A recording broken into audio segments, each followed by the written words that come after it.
80-year-old man went to see his doctor for his normal checkup.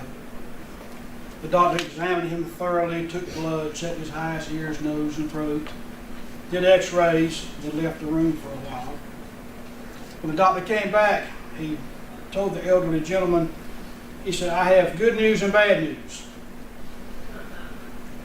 The patient said, "Well, please tell me the bad news first." He said, "The bad news is you have cancer, you only have 6 to 8 months to live." The elderly gentleman said, "Oh my God, please tell me the good news." The good news is you have Alzheimer's, and this afternoon you won't recall any of this conversation. The alarming thing about that story is that that 80-year-old gentleman could have been 60, 50, 40, or younger. Out of about 5.2 million people in America with Alzheimer's, roughly 230,000 of them are under age 65. Early onset Alzheimer's has reached a stage that we've never seen before in our society. It's often misdiagnosed. Sometimes we think there's being eccentric. Some doctors attribute it to stress or the results of medication. One of my clients in Georgetown County had early onset Alzheimer's, and no one knew until he started giving away cars. He gave the waitress at the diner where he goes to have breakfast a brand new Corvette. And so they saw him giving away all the cars, and someone thought something was up. They had him tested. Some of the symptoms of Alzheimer's are, of course, forgetfulness, losing things that you wouldn't normally lose, books or car keys or children, confusion, poor judgment, personality changes, or communication challenges. They have a hard time carrying on a conversation. Ron Grant was a prison chaplain. He was diagnosed with early onset Alzheimer's at 55. He started noticing a problem when his children would share with him stories about their vacations, and he would tell them, "Well, I wasn't there." And they would show him pictures where he was there. He loved to read books, but he had to quit reading because he couldn't put a book down and go back and remember what he had read previously. Some of the causes of early onset Alzheimer's, of course, the obvious one we think of immediately is head trauma.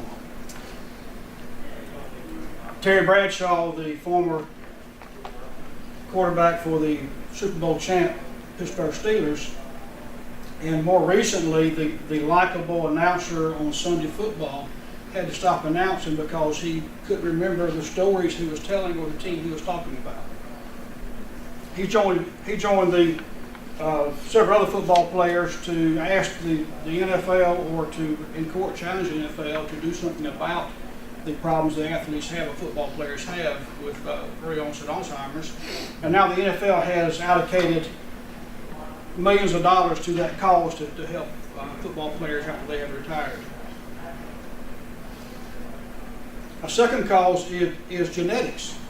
Scientists doing research have identified 3 different genes that are inherited from generation to generation.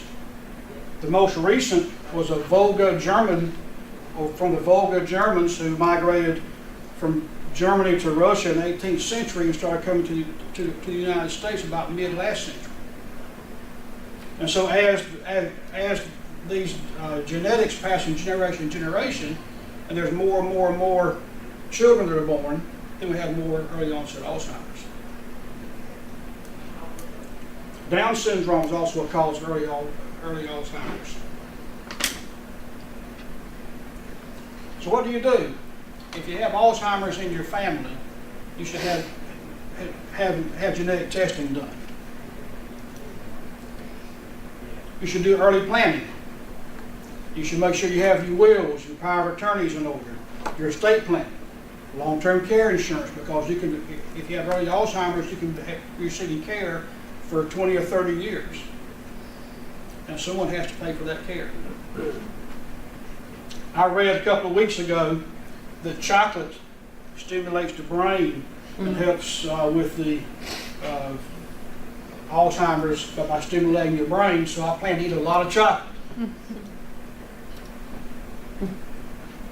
My daughter Hannah and I have a special relationship, and we have an understanding that if I do have Alzheimer's, I'm in a nursing home, and I can't remember who she is. She used to just come in with a cupcake with a candle on top and just sing happy birthday to me, and then everything would be okay. Mr. Toastmaster.